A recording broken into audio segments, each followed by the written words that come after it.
Dude, what's up with people getting kidnapped everywhere? Why? Who's kidnapping all these people? Good grief. A lot of times when people are debating, they like to resort to, and usually this comes from the libertarian side of the world, it's usually defining their terms. You know, like, Okay. yeah, like, Right. let's say, oh, what's your definition of God? And then from there, you know, they go and they try to, you know, pile on to that, in a sense. So what's the question? How do I respond when libertarians obsessively ask for definitions? Correct, yes. Well, I mean, I give the best definition possible. So, I mean, if they want to be really ridiculous about that and just keep asking you to define stuff, they're really putting a burden upon you that no position can satisfy. So I would just turn that back on them and be like, well, I mean, if there's no definition that, you know, lives up to your super high criteria, then, I mean, really, there's no position that you could have. It'd be a self-defeater. Because, I mean, can they do that? I mean... Well, one of the things is, like, for example, capitalism, right? They have a completely different view of capitalism compared to probably the recent, probably 200 years, right? And they believe that that's the actual meaning of capitalism. When capitalism... Okay, yeah. Right. That's one that specifically they love to kind of like throw out there, right? Like they'll say, "Oh, capitalism is, you know, unhindered market." Yeah, it's they're market purists, and there's this ideal free market from, you know, from the 1600s that's the real capital. Yeah, I know, right? Yeah. So a lot of times they kind of go from there, and like for example, I don't believe that that's you know, that's something like a new invention in a sense, right? Prior to that, you know, capitalism basically didn't exist. Right. It's an Enlightenment revolutionary philosophy, correct? Yeah.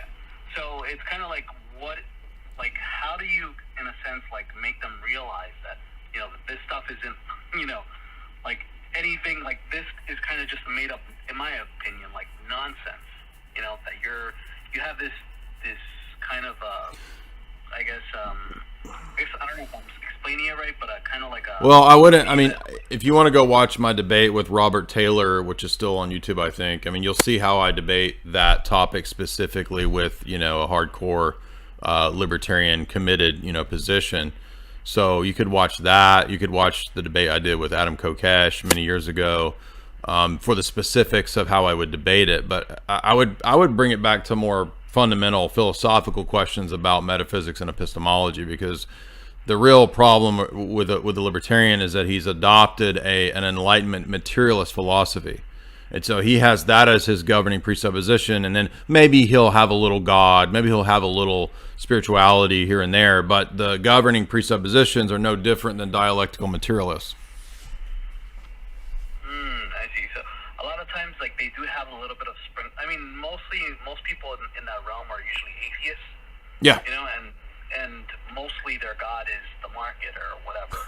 You know. Right. That's kind of like exactly. Their religion is the market. In a sense. Right. Well, I would just, if you go listen to my debates on that, I mean, I just critique things like the NAP. Why am I supposed to believe in the NAP in an atheistic materialistic universe? That's all just made up. I mean, the NAP is of the exact same status as the flying spaghetti monster in your worldview. So why am I supposed to believe it? And then they'll just say dumb stuff like, "Cause it's better for you and every." What's better?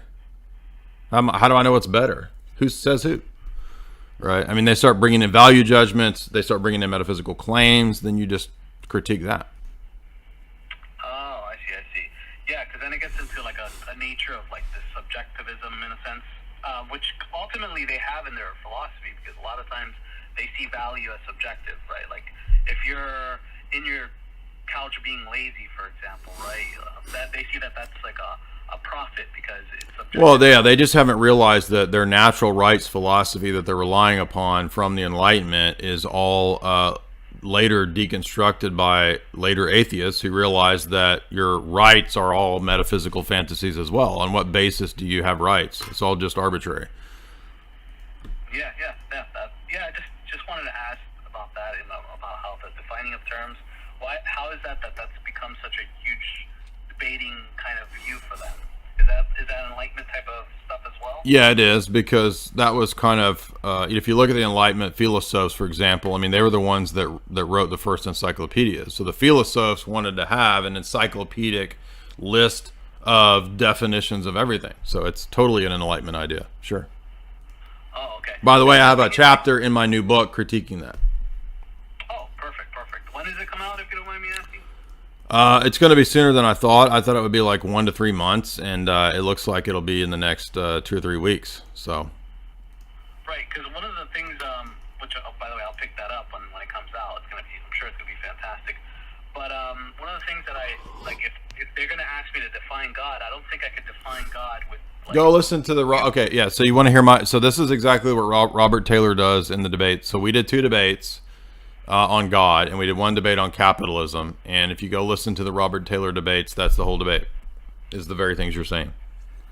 Oh, okay, perfect. I just wanted to see, because like I'm already kind of like, if I'm trying to define God, I don't think I could put him in words. I could define some attributes towards him, I guess you could say, right?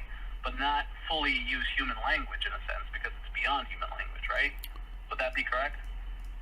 Well, I mean, when we had that debate, he asked the same questions, and I was like, well, I can give you linguistic definitions, but they don't exhaust the thing. And so he had such a naive view that he thought that you could have an exhaustive linguistic definition of a thing, which is ridiculous. But I was like, dude, nobody has that. What are you talking about? There's no exhaustive linguistic definition of a thing. Like, what delusion are you living in, right? So that's, well, yeah, like, they're asking for purpose, something right? retarded that nobody can give. Yeah, like purpose, right? Like purpose means, like, to the libertarian, purpose is just like material things. But to other people, it's, it's beyond just, to some, it's more than just material things. So, I mean, linguistic definitions pick out a thing, and they can describe a thing, and they can kind of give definitions in that sense, but there's no exhaustive definition. Exhaustive definitions would require omniscience. So it's like, do you have an omniscient mind, libertarian, by which you can exhaustively define a thing? It's just a thing that they do, and they're not even typically sophisticated enough to even realize that they can't even do that. So it's like a low level, it's like a sophomoric philosophical type of thing. Oh, okay. Gotcha. Well, yeah, just wanted to ask you about that, and I'll definitely take a look at the Robert Taylor debate. Okay, yeah, there's 3 of those, and all of those would be relevant for that. Guys, look, trying to tell you right now, how am I so mean? I'm so mean, and I'm so ramped up because I'm on these hot organic little doses of fire, baby. I'm talking about. Is there any way you can arrive at truth without God? I mean, I guess because you said, I don't know your position. I'm assuming you're a Christian now. Yeah. Okay. So you would admit you cannot where do you get truth without God? Well, let's be clear that like the word know it means different things. So you can have an intellectual knowledge of something without having a heartfelt belief or a real conversion to that thing. So I might know all about Christian theology, but I don't believe it, right? But that's why it's more than just the rational faculty. It also has to enter into, in the Orthodox view, the heart or the nous, and so it has to. That's where repentance comes in, because there's nothing wrong with the intellect, but it can't just be a rational position. It also has to absorb into the person's inner faculties of the heart. So for us, heart and intellect are not divorced, but they're distinct. And the heart is more fundamental to man. That's the real organ by which he meets with and knows his creator directly. And so this is something that's not typically in Western or Latin theology. It's a uniquely Orthodox idea. But so that's my take on that. And when you say, do you know God at all, or can you have knowledge without God? I mean, as a presuppositionalist, I don't think that you can justify the knowledge that you have, but a person can, in a sense, an atheist, philosopher or scientist can know things. It's just that they can't give a justified account of the knowledge that they have. Right, because they lack the necessary preconditions for knowledge. Yeah, exactly. Super Chest Gossip Girl. Woo! Gossip Girl. Sounds like a fan of my #1 hit single. Gossip. She says. Named Lilith. That was was supposedly made before Adam and Eve. It was really weird. I didn't know if like you know this character or not. Well, I mean, so that's part of the Kabbalistic myths about Genesis 1 and like the Talmud and the Zohar. So that's not part of our tradition. However, Lilith is mentioned in one of the texts in the book of Isaiah. So it's entirely plausible that there's a demon called Lilith, which is mentioned in Isaiah, but that doesn't mean that some crazy sex story about Adam and Lilith from Genesis is true. Right. I didn't know anything about it. I just like heard it like in a passing conversation. It was like I just didn't understand it. So, you know, it's good I got to ask the question. But Yeah, like, it's just a Zohar myth thing. What was that? It's like a myth from like the Zohar and stuff. Myth from Zohar? Lilith is a myth from the Zohar and Kabbalistic mysticism.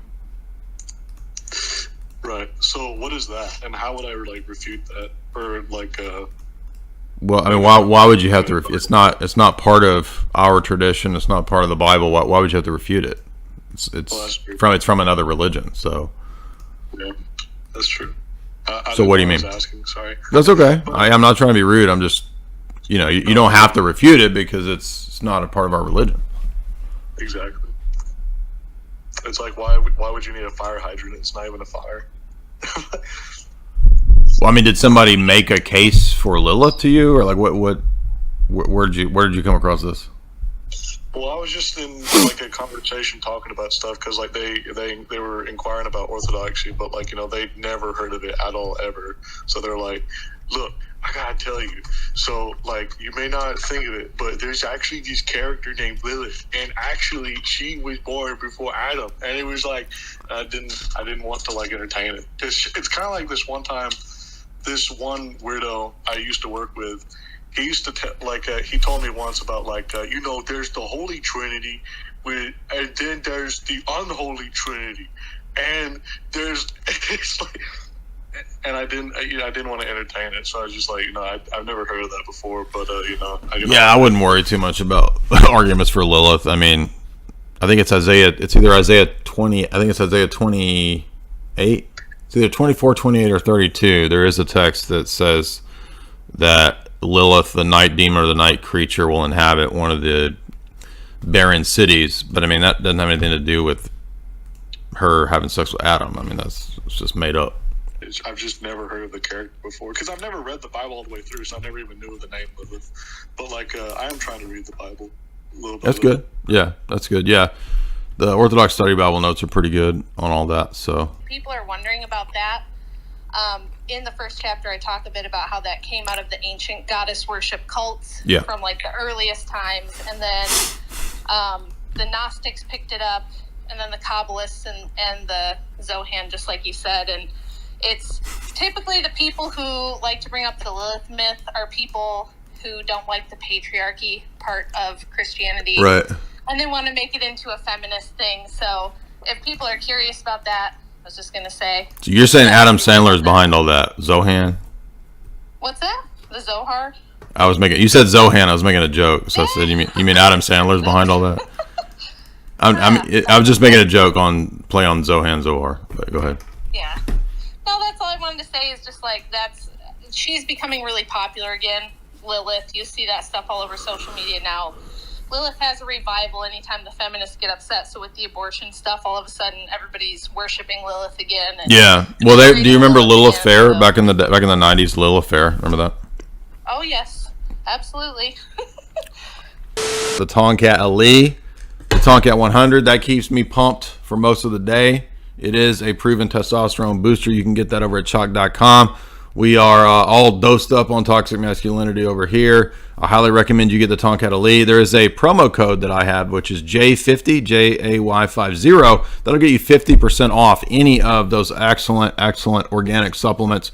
Well, it's actually purer than organic, to be precise. The Daily, if you want overall supplementation, definitely go get a bottle of the Daily to check it out. If you're looking for energy, I recommend the Action 2.0. As I said, I'm a big fan of the Tomcat Elite. They also have Mental Clarity. She legit. Jamie just read 2 Elvis books yesterday in one day. So she's like flying through these books. I'm convinced it's got to be because she's on She Legit every day. So that's great for hormone balancing in the ladies. Get over to chalk.com right now. They are the show sponsor. They're my favorite show sponsor because they're also the only show sponsor, and they're the best.